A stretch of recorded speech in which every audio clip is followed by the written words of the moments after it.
Hello everyone, welcome to star IQ. Star IQ पे आप सभी का बहुत बहुत स्वागत है। 13 जनवरी 2023 के हरियाणा करंट अफेयर इस पार्टिकुलर वीडियो में हम पढ़ने वाले हैं। आप सभी को मेरी तरफ से लोहड़ी की बहुत बहुत शुभकामनाएं और एडवांस में मकर संक्रांति की भी हार्दिक शुभकामनाएं। दक्षिण भारत में इसे पोंगल भी कहते हैं, तमिलनाडु में इसे जल्लीकट्टू के नाम से भी सेलिब्रेट किया जाता है। हाल ही में चर्चा में भी था, एक बैलों की लड़ाई होती है एक्चुअली, और बहुत भीषण लड़ाई है एक्चुअली देखा जाए तो। सुप्रीम कोर्ट में भी 2016-17 में एक बार ये केस चला गया था।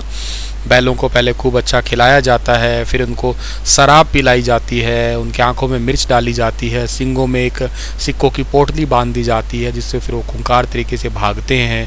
फिर सिक्कों की पोटली को खोलना या उस बैल को काबू करना, कई सारे लोग एक टीम बना के काबू में करते हैं। तो ये काफ़ी रोचक माना जाता है वहाँ का, और बड़े बलवान माने जाता है उन लोगों को जिन्होंने उनको काबू में कर लेना है। और इधर इसको बिहू भी मनाते हैं। कुछ राज्यों में मुर्गों की लड़ाई करवाई जाती है इसी दिन, तो ये काफ़ी इम्पॉर्टेंट है। और जैसे गुजरात में काइट फेस्टिवल, अभी हाल ही में अंतर्राष्ट्रीय काइट फेस्टिवल जिसका उद्घाटन मुख्यमंत्री वहाँ के भूपेंद्र भाई पटेल ने किया था, और 1989 से लगातार इंटरनेशनल काइट फेस्टिवल यहाँ पे सेलिब्रेट किया जा रहा है। तो काफ़ी इम्पॉर्टेंट त्यौहार है ये। तो पंजाब में तो खूब ज़्यादा इसको सेलिब्रेट किया जाता है मूँगफली रेवड़ी के साथ में ही।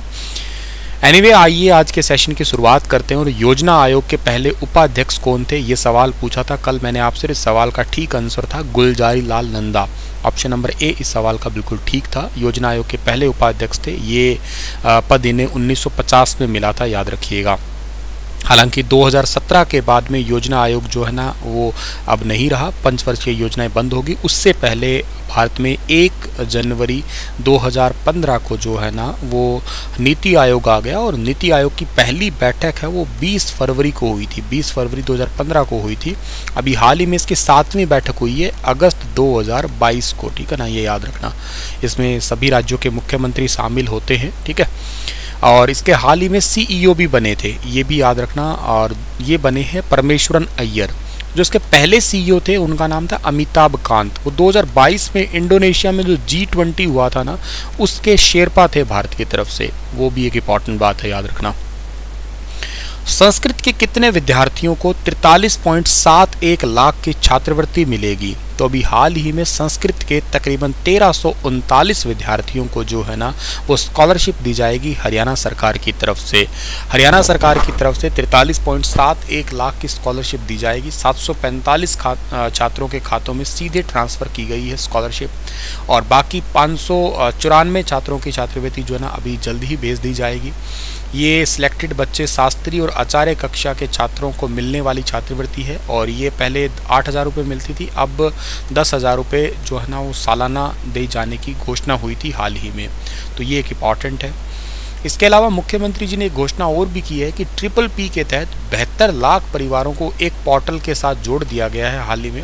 यानी कि परिवार पहचान पत्र के जरिए 12 लाख नए राशन कार्ड बनाए गए हैं अभी हाल ही में।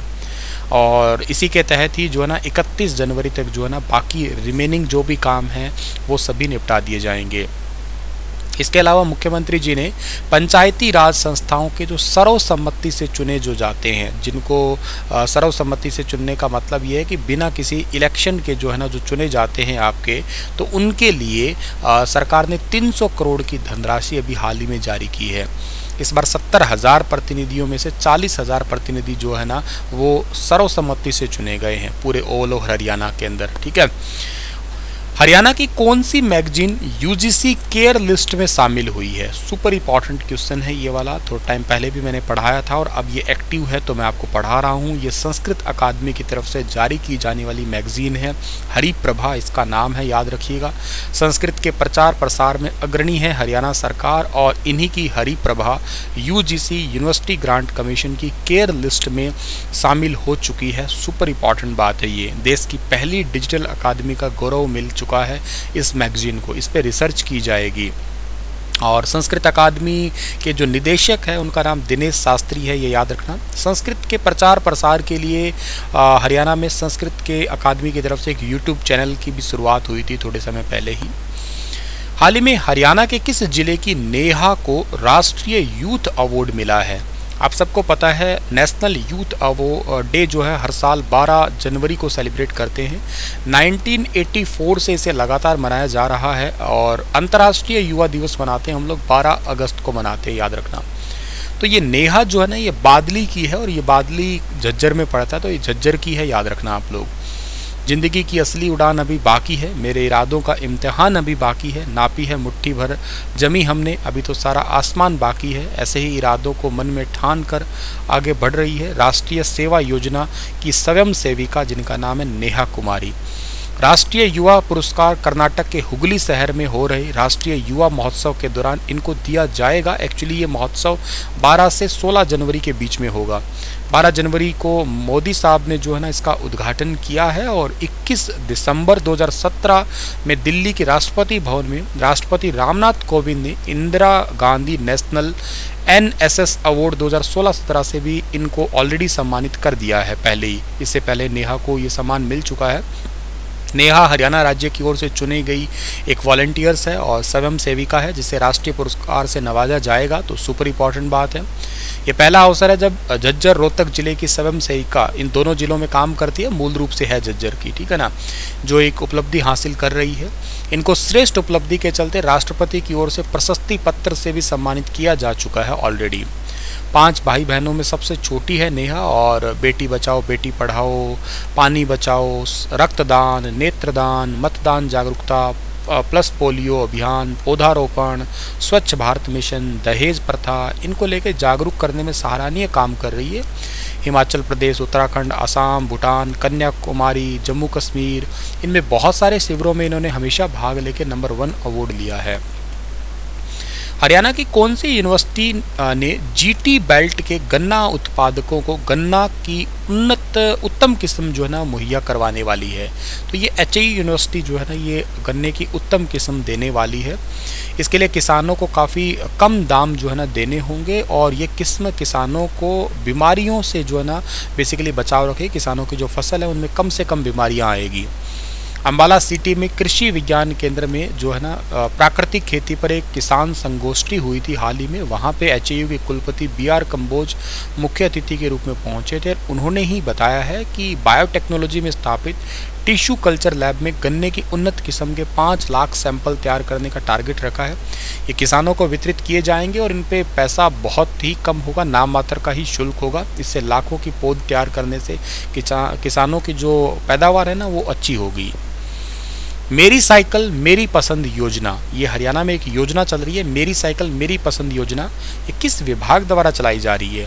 तो ये एजुकेशन डिपार्टमेंट की तरफ से चलाई जा रही है, ठीक है ना। जो शिक्षा मंत्री है हरियाणा में उनका नाम है कंवरपाल गुज्जर। अच्छा याद रखना, स्कूल शिक्षा विभाग के मंत्री तो कंवरपाल है, लेकिन हाल ही में हायर एजुकेशन डिपार्टमेंट के मंत्री बनाया किसे गया है तो उनका नाम आपको याद होगा, मूलचंद जी है, ठीक है ना। मूलचंद है आपको याद रखना, जो हमारे हरियाणा में इलेक्शन डिपार्टमेंट संभालते हैं और ट्रांसपोर्ट डिपार्टमेंट में संभालते हैं।